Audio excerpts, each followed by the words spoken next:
China's relationship with Palestine has gone through a cycle. Like during the Maoist period, it was much more closer relations, and pro-Palestine education was institutionalized in Chinese society. Like you can find that not only on newspaper, radio, and books, but also even like children's book. I was able to find evidence of how the Chinese were like the Chinese writers, not translated. The Chinese writers, they compose stories about Palestinian armed struggles, and then they make those stories for like children's reading before sleep at night. So, so during that time was much closer.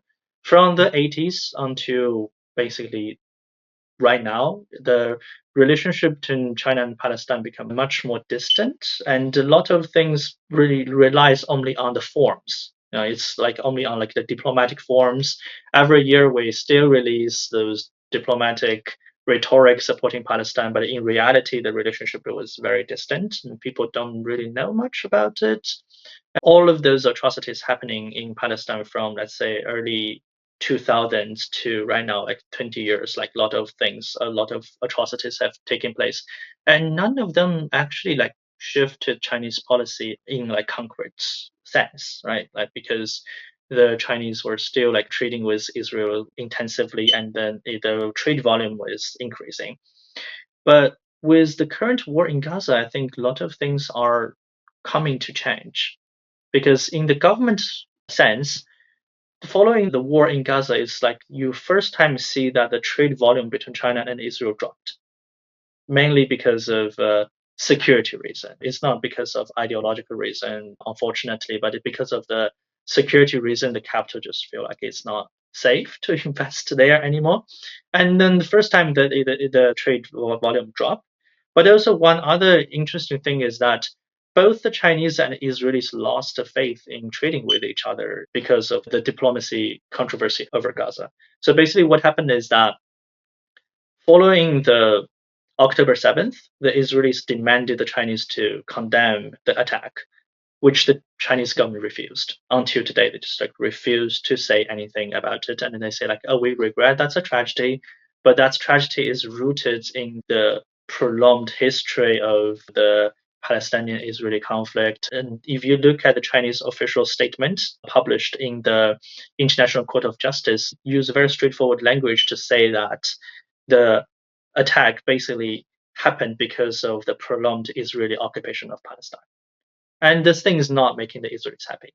Right? So I found cases of some Israeli, like either media or government related people or even government officials arguing that we should just stop like letting the Chinese companies to run the new Haifa Bay port. And we should just not trust China for those trade because they don't want to support us diplomatically. So, and while in the Chinese side, the Chinese government is very unhappy with Israeli diplomacy and especially like Israel's attempt to intervene with Chinese public opinions and things like that.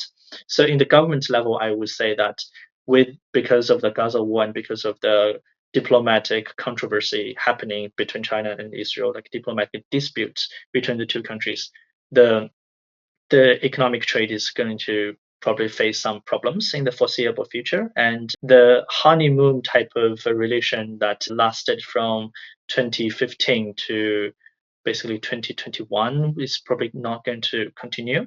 While in the public level, this thing become more obvious is that the young people are starting to reconnect to the history of China's solidarity program with Palestine in the 50s until 70s, right? The Maoist programs.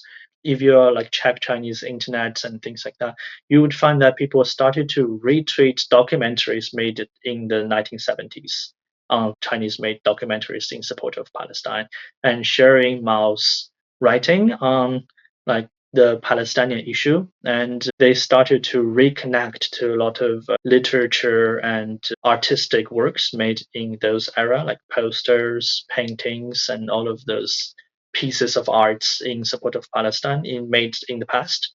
So the young people today, they're like more interested in cultivating their relationship with their grandfather's generation instead of their father's generation, right?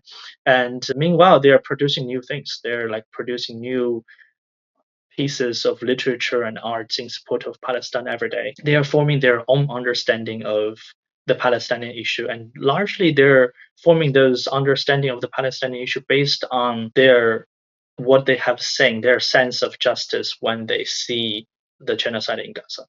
Right? It's not as before, like based on the interest of the state trading with this country or that country, or those like so-called rational calculation. Is more based on sense of justice and a sense of support and sympathy for liberation movements. That's something that is going to have long-term impact for China in the future. And if this generation of Chinese youth like growing up and taking more of leadership, both within the government but also in other sectors of the society, I'm pretty sure that China's stance on supporting Palestine would become much stronger and would probably make some progress.